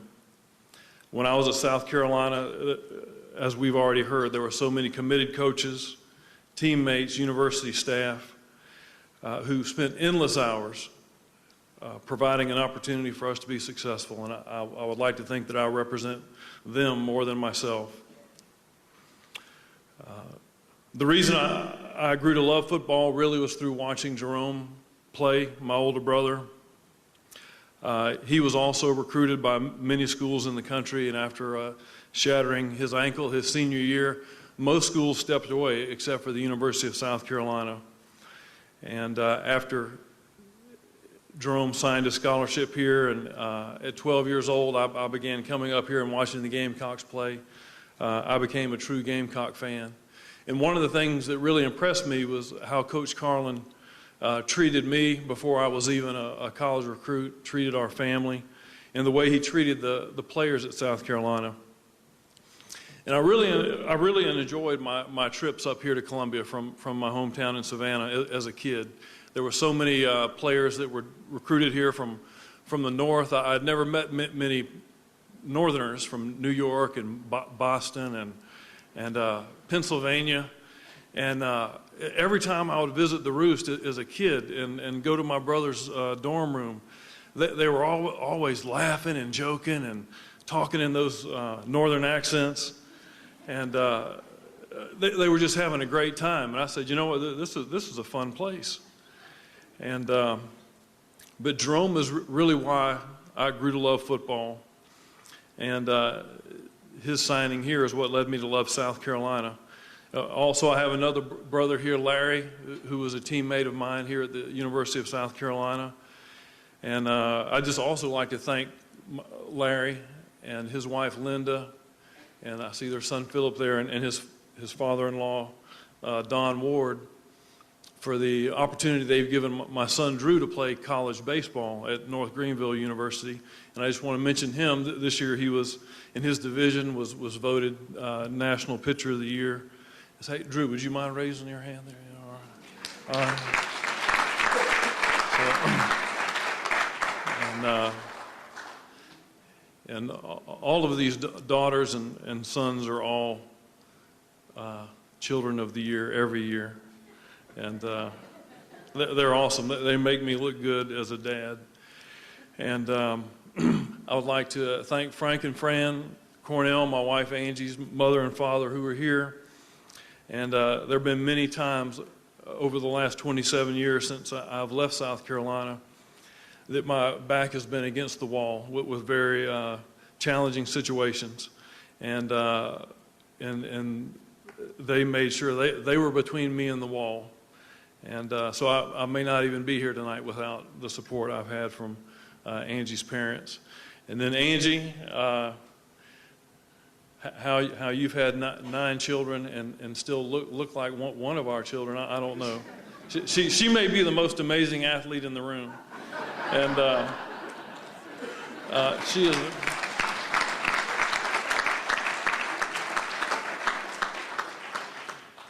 And, you know, my parents are no longer with us. They're with the Lord now. But I know they're happy. And they tried to raise all 7 of us. I was one of 7 children to love God and respect others. And, you know, they weren't perfect parents, but they had us in church every Sunday, and they taught us to do what was right. And during my teen years, high school years, I really got away from that quite a bit, and was not really living in a way that they would want me to live.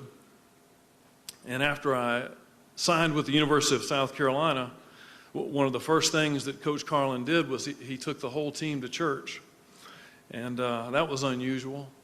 And then our running back coach my freshman year, Ray Goff, said, "Andrew, I'd like for you to attend a Fellowship of Christian Athletes group. I think it'd be good for you." And just over and over, players, coaches, fellow students at South Carolina were challenging me to live a life that honored the Lord. And it was right here in the middle of Williams-Brice Stadium, January of 1983, that I kneeled down on the Gamecock there on the 50-yard line and recommitted my life to Jesus Christ, the one who died for our sins. And if we trust him, we know we have eternal life and peace that the world can't give us. And so I'm thankful to South Carolina for that and for so many great memories. And thank you again. Congratulations again to everyone. And I'm very proud to be back tonight.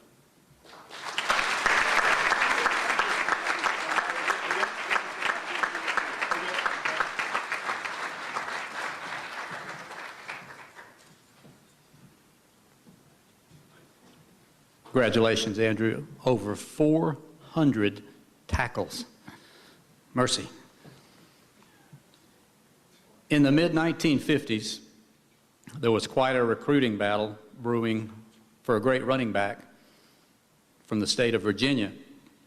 John Saunders could have played his college football just about anywhere on scholarship, but he cast his lot with the Gamecocks, and what good fortune for all of us who love Carolina. It's just coincidence that the earliest game that I can recall, and I go back a little ways, the earliest game I can recall pitted Warren Gizay's Gamecocks against the Virginia Cavaliers. And I think we whipped them pretty good, 28-14, 1958. And this guy had a big game, but he had a lot of big games. And research has shown me over the years that when number 33 in the white uniform with the garnet trim wasn't opening up holes for the likes of Alex Hawkins and King Dixon and Bobby Bunch and Stan Spears and all those guys, he was carrying the ball himself and running over people. Our next inductee made quite a career of that. He led the ACC in rushing, and I hear tell from those who played with him and those who watched him play, he was the best blocker in this part of the country. Not only did he make all-conference, he was awarded the prestigious Jacobs Blocking Trophy, not just for South Carolina, but for the entire Atlantic Coast Conference. What a career he had, and he must have liked the Midlands, because he's still here. Carolina has a great legacy of running backs. In fact, that's his nickname. Please join me in honoring and inducting into the University of South Carolina Athletic Hall of Fame the old running back, John Saunders.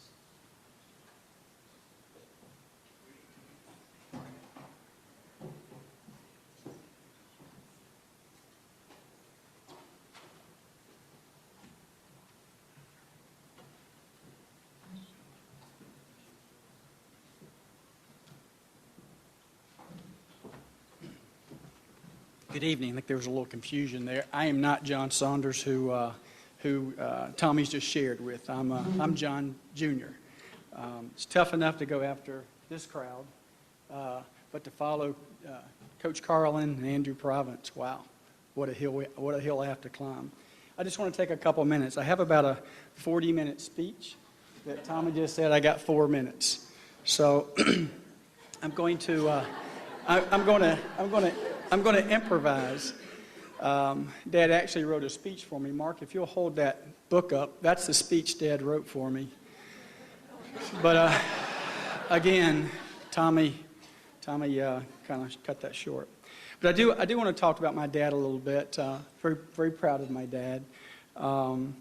Dad is just a wonderful guy that his story is a story of 7 yards in a cloud of dust. Tommy took all my material on his background, so again, thank you, Tommy. I appreciate that. So I'll just get to the main part here. Dad came from very humble beginning. My dad grew up the son of a sharecropper, and he was number 11 of 12 children. Actually, there were 2 Johns in his family because they ran out of names. So, but my dad was the legacy of my dad was born on the freshly mown fields of Virginia, where he was a hard-nosed running back and linebacker. And the story goes that he came down to North Carolina for a recruiting trip, spent a Saturday night in Columbia, and ended up in summer school. And there you go. He's now a University of South Carolina Gamecock. So thank goodness that happened. And I'm not sure if that was Coach Berry or who, Dad, but thank goodness for that. What I'll close with is my dad's legacy is a legacy of dedication and desire, a dedication and desire that was forged in him by his mother and father. And then that dedication was strengthened by his time at South Carolina with his teammates and his friends and the fans of South Carolina. And this award he accepts tonight, not just on his own merit, but he carries this on his shoulders for his teammates and those fans and those friendships over the years. And for those friendships, I'm truly grateful. Our family's traveled a wonderful journey over the past 50 or so years, and that journey is many wonderful times sitting around talking with ex-teammates and coaches like Jim Carlin, and the special relationships that Dad and Coach have. And that relationship was special, much like Andrew talked about, and the wonderful deeds that both Coach Carlin and my dad have done for this university. And that relationship and that friendship was bound by both of their desire to leave other people better once they've touched them, and to make their life better. And I think Andrew will attest that's exactly the legacy of both Jim Carlin and I believe that of my dad, as Jim Carlin would attest to, right, Coach? I want to thank the Hall of Fame committee for this honor. It's truly an honor that we believe is deserved, and it's an honor that is the culmination of a lifelong journey that started in the coastal plains of Virginia and culminates here tonight. And Dad, I want to say, great journey, my friend. Know that we all are better because of the legacy that you're leaving with us. And I want to say one thing to my children and to my dad's many grandchildren. The legacy that your grandfather leaves you, carry that with you for the many years of your life. And may you take that legacy and make it a part of your legacy as you travel your journey. Ladies and gentlemen, I want to introduce to you the next member of the South Carolina Athletic Hall of Fame, my dad, John Saunders.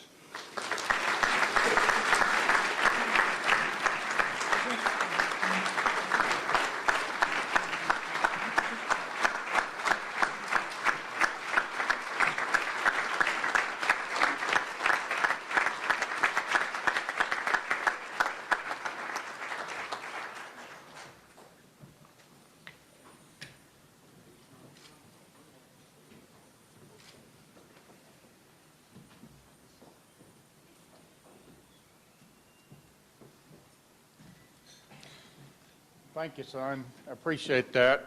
That's a fine young man. I tell you, I'm awfully proud of him.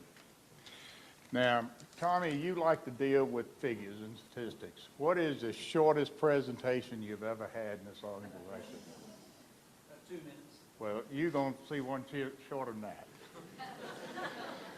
It is with great deal of pleasure that I stand here tonight and accept the membership in the University of South Carolina Hall of Fame. I am greatly humbled by this honor.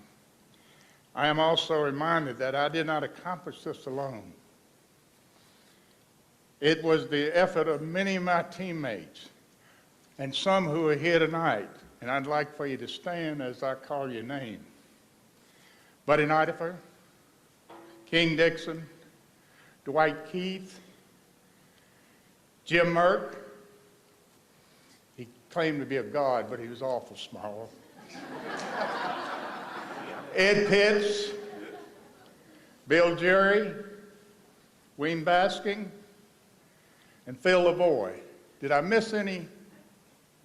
If I did stand, I didn't. That's pretty good.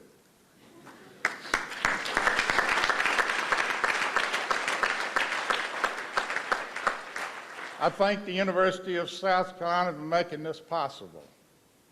I thank Tommy Moody and his committee for awarding this honor to me. I thank the University of South Carolina Association of Lettermen for making this possible, because without them, it wouldn't be so. I have some very special people here tonight, and I want to recognize them. The first is my lovely wife, Julie. Stand there, Julie.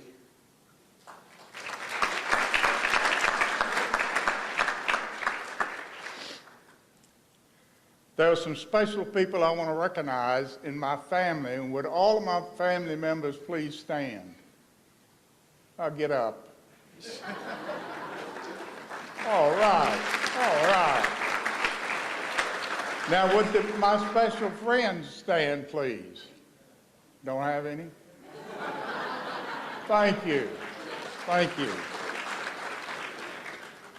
I want to tell you how much I appreciate this award, and how much I appreciate this organization, and how much I appreciate you. And guess what?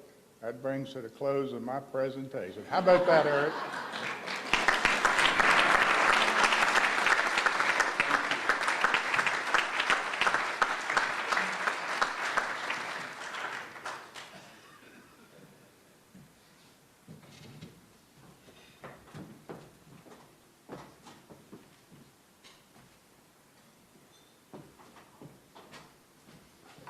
Congratulations, John. What a night.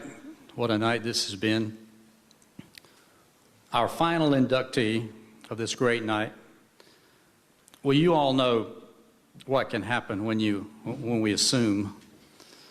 And I won't go into details there. I think you know where I'm going to there. But not too long ago, as our Hall of Fame committee was reviewing the best of the best, those like Rogers and Wadiak and John Roach and Jeff Grants and Kip Balknight and Terrence Trammell and Trinity Johnson and Earl Bass, Frank McGuire, Bob Fulton, Dan Reeves, Bobby Richardson, and dozens of other superstars that have played for the University of South Carolina and excelled, there came this nagging feeling, and like somebody is missing from this group.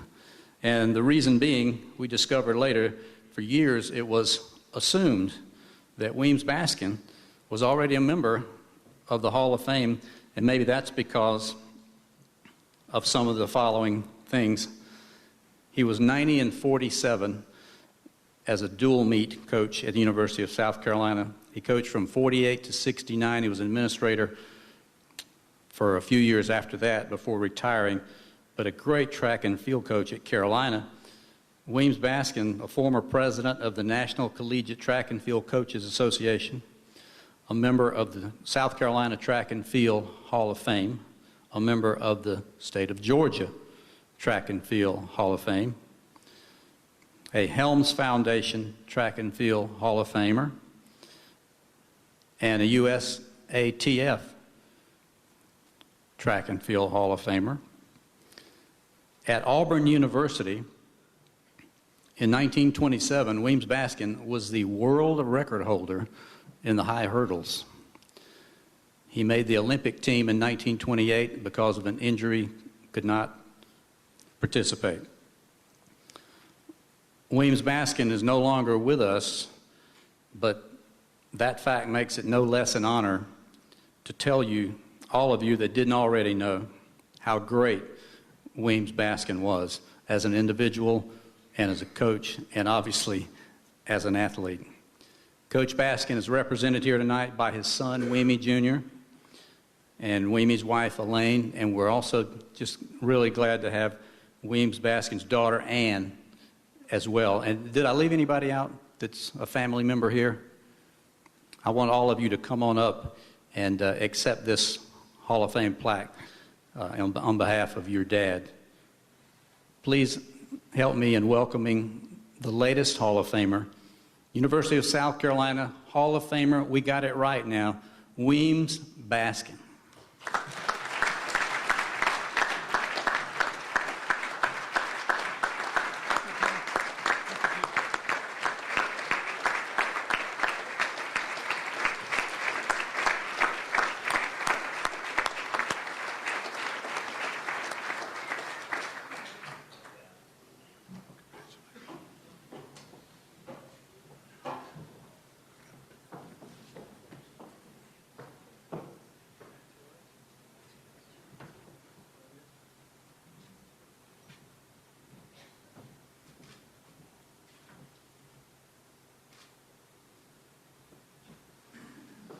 I think Weemy's going to say just a few words.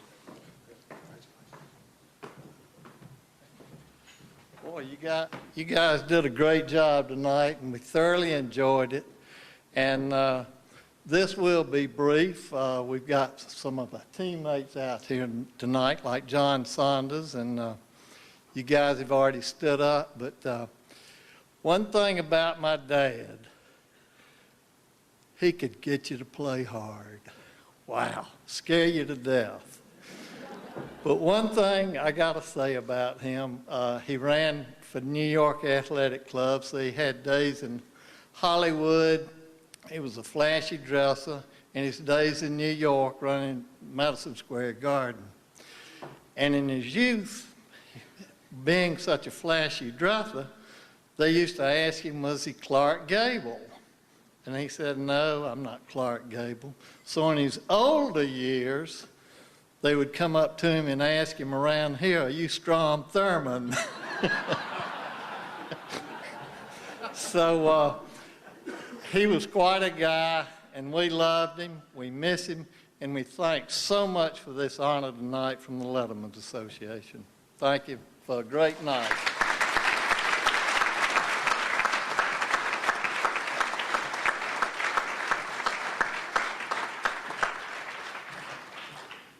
What a class, eh? What do you think? Wasn't that just spectacular?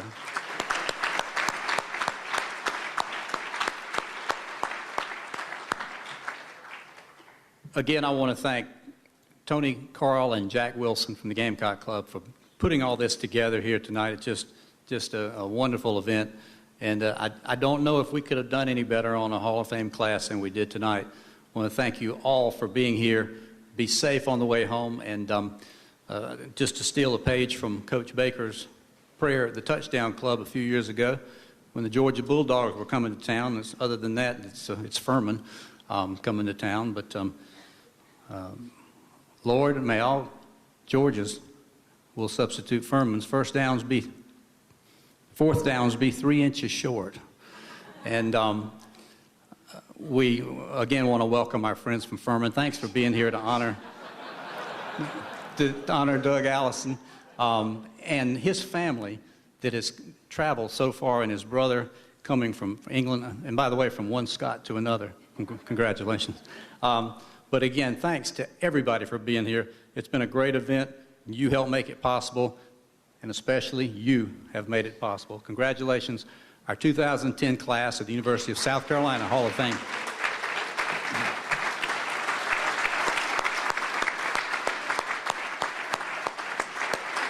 Be safe going home.